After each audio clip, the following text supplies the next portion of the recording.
我是个身高180、体重160的 gay， 表面上有着壮汉身材，往那儿一站自带安全感。可谁能想到，我藏着个压了10几年的小秘密，对女装爱得死去活来，做了800次心理建设，终于选了个深夜，溜进了城郊最僻静的小巷。当我笨拙地穿上裙子，抚平裙摆的褶皱，看着自己，心脏都快跳出来了。这就是我向往了好久的样子。可幸福的时光还没超过3分钟，一辆面包车突然吱呀一声横在我面前，车灯刺眼得让我睁不开眼。还没等我反应过来，2个凶神恶煞的男人就冲了过来，眼前一黑，我直接失去了意识，捂住了我。再醒来时，已经被五花大绑塞进了面包车的后座。运气绝了，居然还能额外捞一个，就是这体型也太彪悍了点吧？你懂个屁！卖家就爱这种身强力壮的，屁股大，骨架宽，一看就是好生养的料，简直是拐圈天才。回头肯定能卖个好价钱。哼，哥是男的，纯纯的爷们儿，还是个 gay 啊，性别都对不上，传宗接代这活我真接不了。面包车在崎岖的山路上颠簸了好久，窗外的风景从熟悉的城市街道变成了荒无人烟的深山老林。我越想越慌，心里把人贩子骂了1万遍。谁能想到，穿个裙子圆个梦，居然把自己送进了人贩子的狼窝，这运气也是没谁了。我开始脑补自己的悲惨下场，被卖到大山里，给一个又老又丑、浑身散发着汗臭味的光棍当媳妇儿，被逼着生孩子，要是反抗就被毒打，最后像牲口一样被折磨致死。光是想想我就止不住的恶寒，鸡皮疙瘩掉了一地。赶快给张寡妇打电话，他儿媳妇到了。车门打开，我被强光刺得眯起眼。这就是张寡妇要的媳妇儿，看着可真壮实。可不是嘛，这体格生个大胖孙子肯定没问题。我被眼前密密麻麻的人头吓得一激灵，从他们的话语中，我拼凑出了我的现状。所以我这是被卖到大山给人当媳妇了，早知道就不穿裙子了。没想到我的一个小爱好葬送了我的一生，我沉浸在悲伤中无法自拔。狮吼声把我从悲伤中拉出，我目瞪口呆看着眼前皮肤黝黑、拿着菜刀的彪悍女人，这就是我丈母娘，看样子是个不好相处的，以后的日子难过了。张寡妇扒开人群上前查看。瞧瞧，你这媳妇儿长得可真够壮实的，看着比你那儿子还结实呢。哎呦，真是稀罕。你们懂个屁，身子结实才好，这可是福气，说明能给我生个大胖孙子。大妈，你真是晦气，别在这碍眼。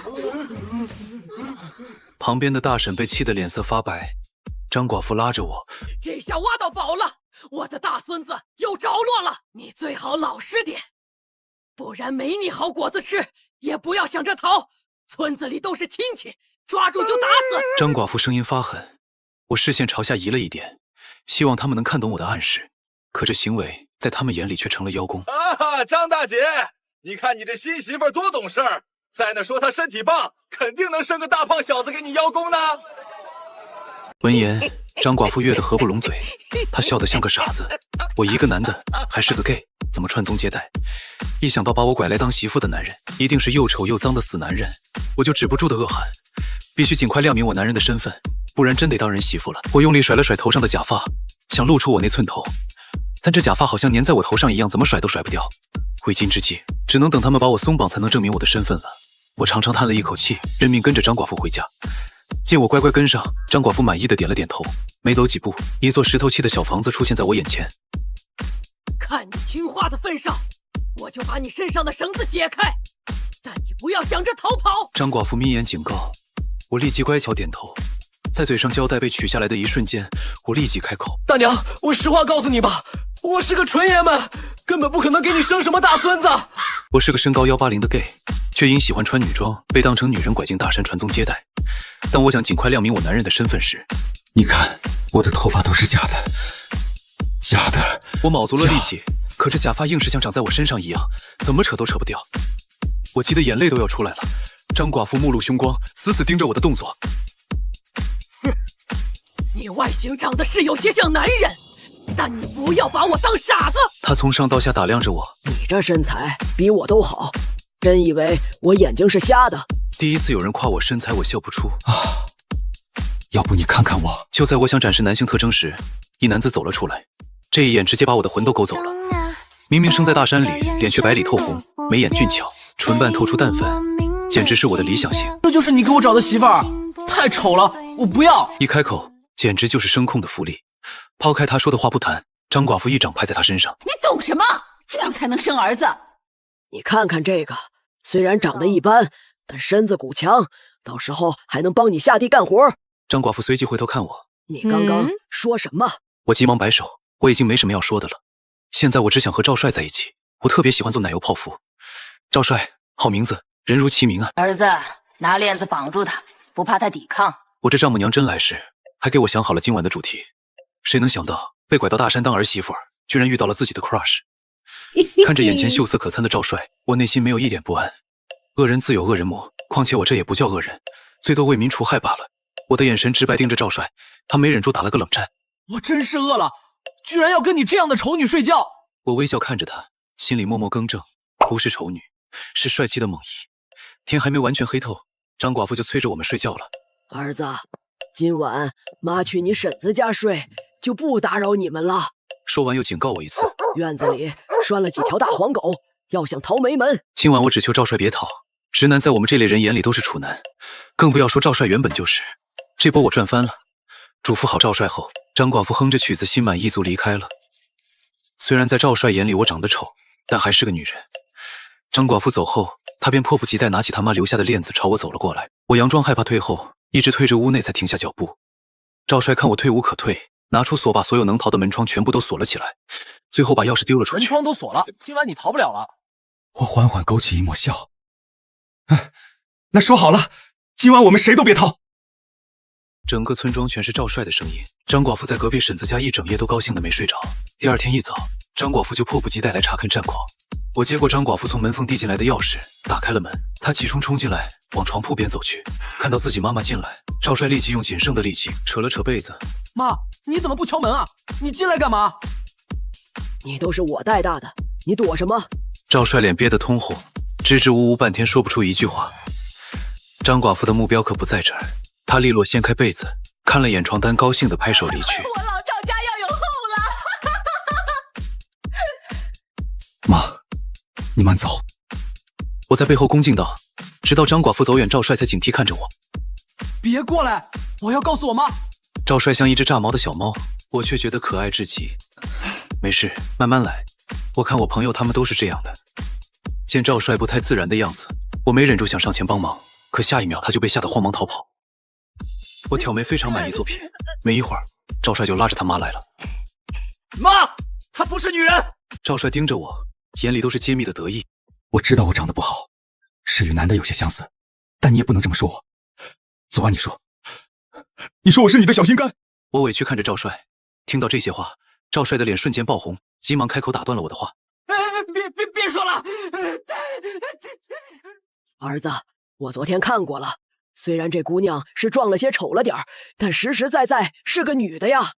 张寡妇偷偷走到赵帅身边，压低声音：“她那身材，你还身在福中不知福。”赵帅还想说什么，却被张寡妇推开。张寡妇笑眯眯来到我身边，两眼放光盯着我肚子。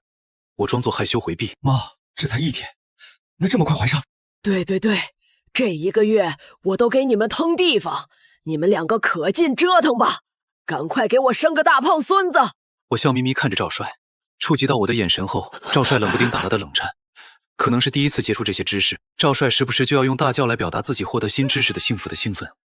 小地方的人就是好学，村里到处都在说张寡妇家找了一个好儿媳。张寡妇家找了个好儿媳，瞧着就好生养。你看她那脸蛋儿，白生生的。我跟着张寡妇到处串门，听他们唾沫横飞，抱怨自己买的媳妇不争气。寡妇，你倒是找了好儿媳，怕过了几天就当奶奶了。就是，什么时候我们也能找像你家这种的？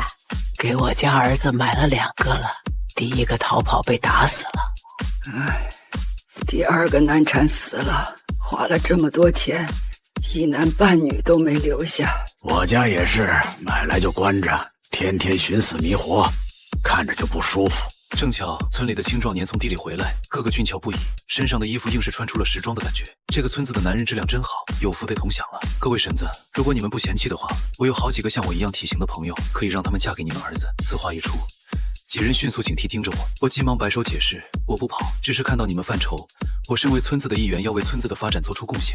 到时候你们在一旁听着，我绝对不耍花招。不知道怎么回事，我那几个朋友，他们的姐妹个个怀孕，怀的都还是男娃。劝了许久，几人才缓缓点头。我拿到电话，拨通了那串熟悉的号码。我这里有好东西，狼熊、狒狒、猴都有，满足你们所有要求，而且都是直男，大部分前后都是新的。来，发位置。来的时候打扮得漂亮一点。我把手机递给张寡妇，他们今晚就出发。他们我朋友要来，都兴奋得不得了。旁边的婶子凑过来，好奇地问：“你说的狼还有那熊是什么意思啊？”他们喜欢这类型的男人，狼就是身材好的，熊就是稍微胖一点有络腮胡的，都有。听到资源丰富，那群人第二天就迫不及待来了。4辆越野车开进了隐藏在深山里的村子，听到声响，村民立刻警觉盯着。好兄弟，我相信你了，这就是你说的好地方。车上下了接近20人，个个打扮得花枝招展，小皮裙大波浪，就是不是一般的辣眼睛。妈，这些就是我朋友。我急忙开始介绍，村民上下打量着我的朋友们，眼睛里都是贪婪。真是物以类聚，人以群分啊！一眼就看得出是你的朋友。村长立刻把村里所有的单身男人聚集在一起。听我说，今天召集大家来，是有一件天大的好事要宣布。看到村里的男人后，朋友们眼神都亮了。我靠，这种地方你怎么找到的？绝了！被拐来的，是他们自己引狼入室的，就不要怪我们不客气。几人惊讶挑眉，随即勾唇一笑，说完就熟练和搭上了自己的理想型。各位嫂子，今天我带我朋友们来加入这个家了。第一天一早，村里的男人个个神情恍惚，不敢出门。面对他们支支吾吾的质问，我们统一口径，背后捅你的不一定是刀子。刚和朋友交流完回家，就看到张寡妇坐在堂屋中央等着我。妈，咋没出去和婶子们吹牛？我自然挨着她坐下。可张寡妇却不像往常那么热络，一双下3白眼紧盯着我。张寡妇开门见山，语气里都是质问：“你来了有好长时间了，怎么肚子一点动静都没有？”怀孕是要看时机的，谁也不能保证准能怀上。老娘花了10万买你来，就是给我生大孙子的。要是不能生，要你干嘛？张寡妇拍桌而起，桌子上的茶水都被震翻了。要是再怀不上，你的下场和其他女人一样。说完，狠狠剜了我一眼，气愤离开。赵帅在一旁幸灾乐祸看着我，再等几天就把你杀了卧匪。村里庄稼这么好，都是靠你们这群人。我眸光一暗，站起身来，一步步朝赵帅逼近。那我们还是尽早造人吧，不然我可就惨了。我们村有规定，只要2个月不怀孕，就会被丢进猪圈，用铁链拴着。我看你还能嘚瑟几天，你还是好好想想，剩下这几天该怎么过。赵帅又气又恼，最后拖着身体敲开了他妈的门。妈，他根本生不了，他是男的，快把他关进猪圈。赵帅指着身后的我，急得脸上都是汗。我挑眉看着赵帅，可真是不长记性。明明每次告完状都免不了一顿收拾，但还是乐此不疲。我没说话，只是摆出一副受伤的眼神看着他。这都几次了，除非给我生出大孙子，不然我不会给你换媳妇的。妈，你信我一次，他真的是男人。赵帅的脸爆红，下意识缩小了步子，后面半天没说一句话，最终被张寡妇灰溜溜的赶了出来。村里男人的变化还是被发现了，毕竟从之前昂首挺胸干农活的大小伙子，变成了如今走路别别扭扭，锄头都举不好的柔弱样，很难不引起注意。村里女人聚在一起商量。你说咱们村是不是有脏东西啊？村里男人一个个病恹恹的，而且见人就躲，个个紧皱眉头，百思不得其解。就在他们商量找一个风水大师来看看，一位年轻些的女人开口了：“早年间我出去的时候，听说过某某和某某在一起。”此话一出，立即遭到众人哄笑。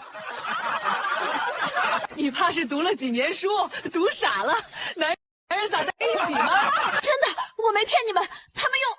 闻言，几人一阵恶寒，刚想说不可能，就联想到最近村里男人的变化，瞬间变了脸色。我家赵帅说了好多次，买来的那个不是女人，我还不信，看来很有可能。说着站起身，急冲冲往家里赶，却没想到在回家的途中，张寡妇只觉得瞬间大脑嗡嗡作响，过于震撼的画面让她眼前发黑。你们……张寡妇被气得话都说不出，身后的动静引起了沉浸式比赛中的朋友。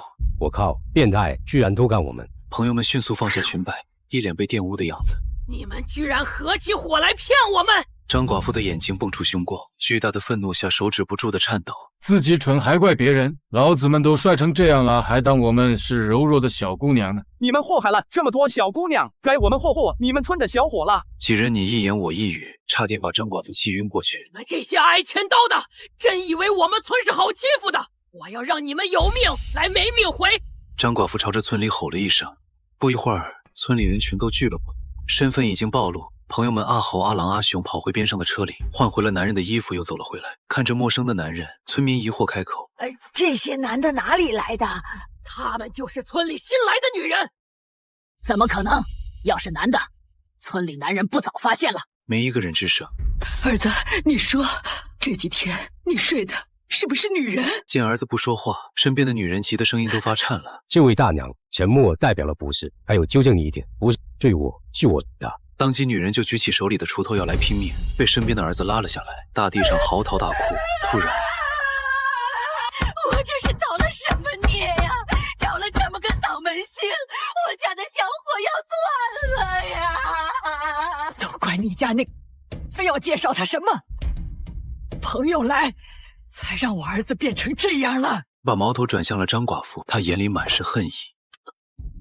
现在的主要任务是把眼前这群人处理了，分不清轻重缓急。一语点醒梦中人，女人眼神瞬间清明，转身拿起砍柴的斧子。村里人有样学样，全都拿起趁手的武器。朋友们虽然全都牛高马大，身形健硕，但面对这一群法外狂徒，还是没有抵挡之力。你们确定要伤害我的朋友吗？我缓缓从村民身后走出，看到我手里的东西，他们眼神惊恐慌，缓缓放下了手里的武器。妈，救我！赵帅声音颤抖的厉害，眼里都是恐惧。儿子！张寡妇心疼浑身是伤的儿子，下意识想过来，他刚迈出一步，我手里的尖刀就往肉里挪了一分，鲜血从脖子流了出来。张寡妇被吓得立即停住了脚步。你别动手，只要你答应放了我儿子，我什么都答应你。我立即让他们放你们离开，不会伤害你们的。这时候张寡妇哪还记得刚才的义正言辞，只想把儿子救下来。我皱起眉头，把刀又收紧了一些。谁说我的要求是离开？为了来到这儿，我可花费了不少心思。什么？张寡妇难以置信看着我懒得和他们磨蹭，从怀里拿出一张照片递给他。照片上的人在哪儿？张寡妇颤颤巍巍接过照片，仔仔细细看了好几遍，最后轻轻摇了摇头，没见过。我烦躁抓了抓头发，心里的怒火怎么也压不住。所有人都给我仔细看！传阅得到的答案还是一样，再不说就没命了。我死死咬着后槽牙，眼里都是狠戾。我真不知道啊，村里前前后后摆过几十个女人，谁还记得清啊？求你放了我儿子吧，他什么都不知道。张寡妇跪在地上卑微祈求，我无视她，把目光投向其他村民。大家都好好想想，照片上的人是3年前来的。如果记不起来的话，只好委屈各位去死了。我在村口的水井里下了点东西，想必有些人已经有感觉了。说完，一个村民开始口吐白沫，瞬间所有人慌了神，争先恐后查看照片。王大婶，这不是你家买的那个媳妇吗？我看看，是他，真是他，没错。所有人的目光投向角落里，一个颤颤巍巍的女人。王大婶被人推在我面前，头低垂着不敢抬头看我。快点说，你想害死全村人吗？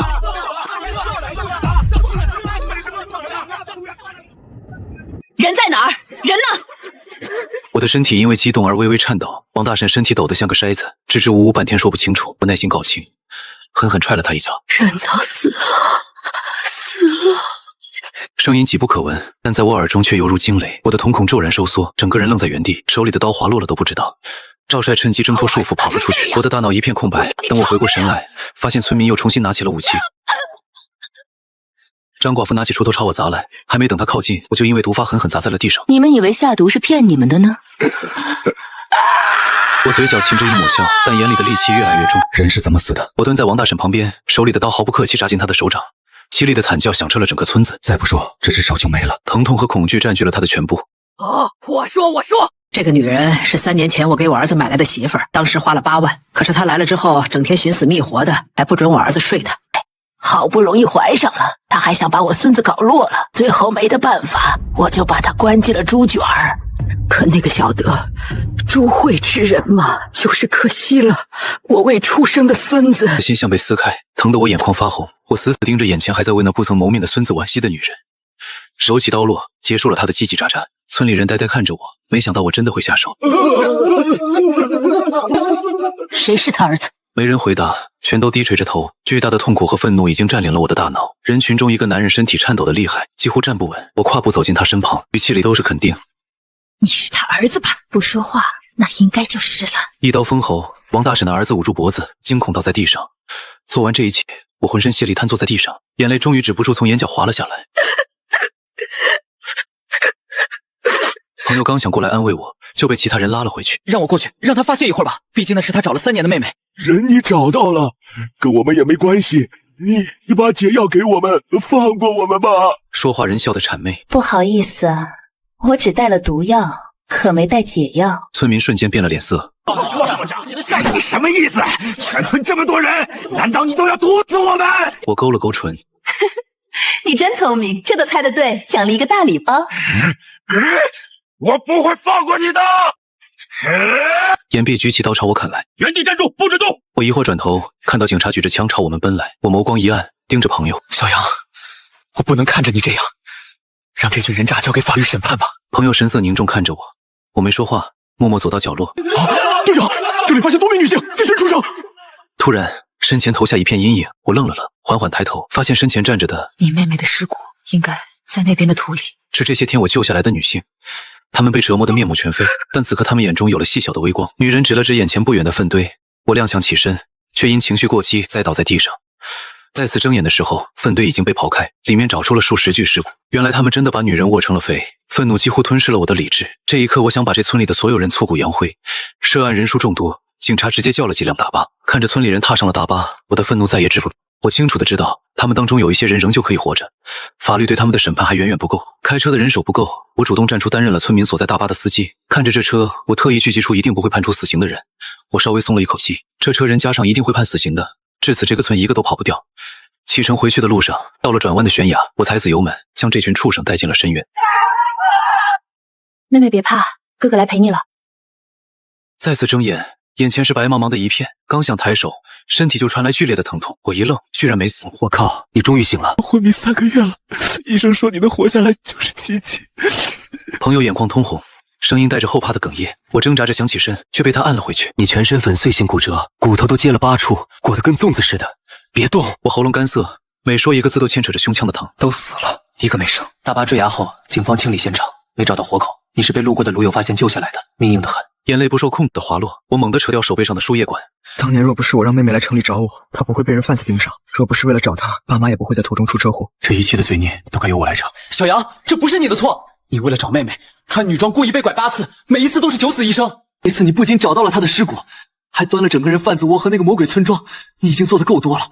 病房里的仪器发出刺耳的警报，医生匆忙赶来安抚我的情绪。我望着天花板，泪水模糊了视线。妹妹的骨灰盒还在警局暂存，爸妈的墓碑前早已荒草丛生，而我活着却像个被世界抛弃的孤魂。情绪稳定后，朋友带来了判决通知：赵家村参与拐卖、故意伤害、非法拘禁的21人，因案情极其恶劣，均被判处死刑，立即执行。还有3个涉案的人贩子团伙也被一网打尽了。我想去看星星。我去跟警察沟通，但你得答应好好配合治疗，到时候能自己下床。好，我答应你。朋友妥协道。为了亲眼看着伏法，我开始拼命康复。骨折的疼痛钻心刺骨，康复训练时汗水浸透衣衫。看到妹妹在猪圈里的绝望，我就咬牙坚持。行刑那天，秋霜浓重，我穿着宽大的病号服，在朋友的搀扶下站在观刑区。21个被押上台，曾经嚣张跋扈的张寡妇瘫软在地，赵帅面如死灰，还有那些曾经贪婪打量媳妇的村民，此刻只剩无尽的恐惧。我抱着妹妹的骨灰盒，指尖冰凉，枪响的瞬间，我轻轻捂住骨灰盒，低声说：“妹妹，别怕，坏人都死了。”观刑结束后，我去警局取回了妹妹的骨灰，又买了束爸妈最爱的白菊，回了那个3年没踏足的家。老家的院子早已荒芜，门锁生锈，推开门时发出刺耳的声响。爸妈的墓碑立在院子角落，上面落满了灰。我脱下身上最贵的外套，小心翼翼地擦拭着碑面，可水汽越擦越多，直到冰凉的泪水滴在石碑上，我才发现擦不干的从来不是灰尘，是我的悔恨。妈，妹妹，我带她回家了。我抱着骨灰盒，窝在墓碑中间。你们3个倒是早早团聚，留我一个人，真没良心。秋风卷着落叶掠过院子，仿佛是爸妈温柔的回应。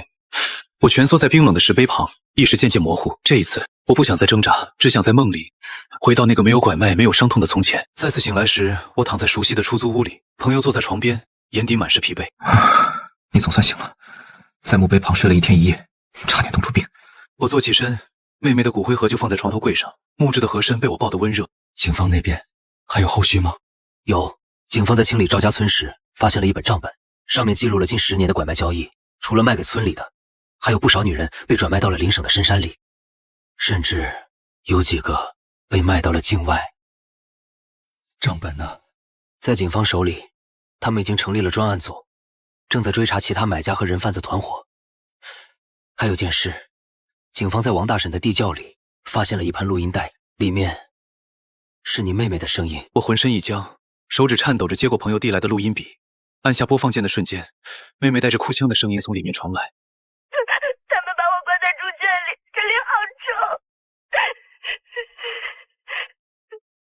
有个穿黑衣服的男人说要把我卖到缅甸去，哥，你一定要找到我。”录音戛然而止，我的牙齿咬得咯咯作响，眼泪再次汹涌而出。原来妹妹当年不仅被关在猪圈，还差点被转卖境外。那些账本上的名字，背后是无数个和妹妹一样的受害者，无数个破碎的家庭。我要跟警方一起查。我站起身，不顾身体的隐痛。我被拐8次，熟悉人贩子的套路，也懂那些深山村庄的规矩。我能帮上忙。朋友想劝阻，却被我坚定的眼神制止。这不是一时冲动，妹妹的仇报了，但还有更多的人在受苦。我活着，不能只沉浸在悔恨里。第二天，我找到了专案组的李警官。这是我8次被拐的记录，包括人贩子的接头暗号、交易地点、常用手段，还有那些被拐村庄的地形地貌，这些或许能帮你们节省很多时间。李警官翻看着笔记，眼神渐渐凝重。这些信息非常重要，我们可以吸纳你作为线人，但你必须严格遵守纪律，一切行动听指挥。我点了点头，心里燃起了久违的光亮。妹妹的仇报了，但我的使命还没结束。我要沿着账本上的线索，把那些隐藏在暗影里的恶魔一个个揪出来，让那些被拐的女人回家。接下来的日子，我开始配合警方工作。根据账本上的线索，我们首先锁定了邻省的一个深山村落石岗村。据说那里的村长是赵家村的远房亲戚，当年从赵家村买过3个女人，后来又自己组织拐卖。为了潜入石岗村，我再次穿上了女装。这一次没有忐忑，只有坚定。我化了浓妆掩盖脸上的伤疤，换上宽大的裙子，遮住还未完全康复的腿脚，跟着一个被警方策反的人贩子，踏上了前往石岗村的路。车子行驶在蜿蜒的山路上，窗外是陡峭的悬崖。我握紧了藏在裙摆里的微型摄像头，心里默念：妹妹，等着我，我会让更多像你一样的女孩重见天日。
我愣了愣，点了点头。这里的女人都是被拐来的，想逃的都被打断了腿，有的甚至被打死了。你别想着跑，好好听话，或许还能活久点。你为什么不逃？我儿子在这里，他们说我要是逃，就杀了我儿子。我心里一沉，原来这个村子的恶行比赵家村更甚。他们不仅拐卖女人，还拿孩子当筹码，困住那些母亲。夜幕降临，一个瘦高的年轻男人推开门走进来，正是村长的儿子。他眼神浑浊，身上带着酒气。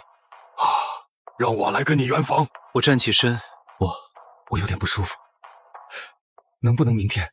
不行。男人上前就要抓我，我侧身躲开，趁机按下了藏在腰间的警报器。这是警方和我约定的信号，只要我发出警报，他们就会立刻行动。男人见我反抗，顿时恼羞成怒，抬手就要打我。我抬手格挡。虽然身体还没完全康复，但这些年被拐的经历让我学会了不少自保的技巧。我抓住男人的手腕，用力一拧，男人痛得大叫起来。外面传来了骚动，村长带着几个村民冲了进来。就在这时，屋外响起了刺耳的警笛声。村长等人脸色大变，转身就要跑，可村子的出口早已被警方封锁。警灯照亮了整个村庄，也照亮了那些被拐女人眼中的希望。警方冲进院子，将村长等人团团围住。我扯掉头上的假发，脱掉裙子，露出里面的便装。那些被拐的女人看着我，眼神里满是惊讶。我们是警察，是来救你们的。你们自由了。女人们愣了许久，突然有人哭了出来，紧接着哭声此起彼伏，压抑多年的痛苦在这一刻彻底释放。我走到那个有儿子的女人身边。你的儿子，我们会保护好的。谢谢你，谢谢你救了我们。村里进行搜查，从村长家的地窖里搜出了账本和大量证据，上面记录了他们拐卖20多个女人的罪行，甚至还有几个女人被他们折磨致死的记录。看着那些证据，我想起了妹妹，想起了那些埋在粪堆里的尸骨，这些恶魔必须为他们的所作所为付出代价。村长和村里参与拐卖、故意伤害的涉案人员都被警方逮捕，那些被拐的女人，有的被家人接走，有的暂时被安置在救助站。那个女人的儿子也被警方安全解救，母子俩终于团聚。离开石岗村时，天放晴了，阳光洒在山路上，驱散了连日的阴霾。我回头望了望那个曾经囚禁了无数女人的村庄，心里默念：妹妹，我又救了一群像你一样的女孩，你看到了吗？我的复仇之路已经结束，但我的救赎之路才刚刚开始。我会继续跟着警方追查那些剩余的人贩子和买家，直到所有的罪恶都被绳之以法，直到再也没有女人被拐卖，直到每个家庭都能团圆。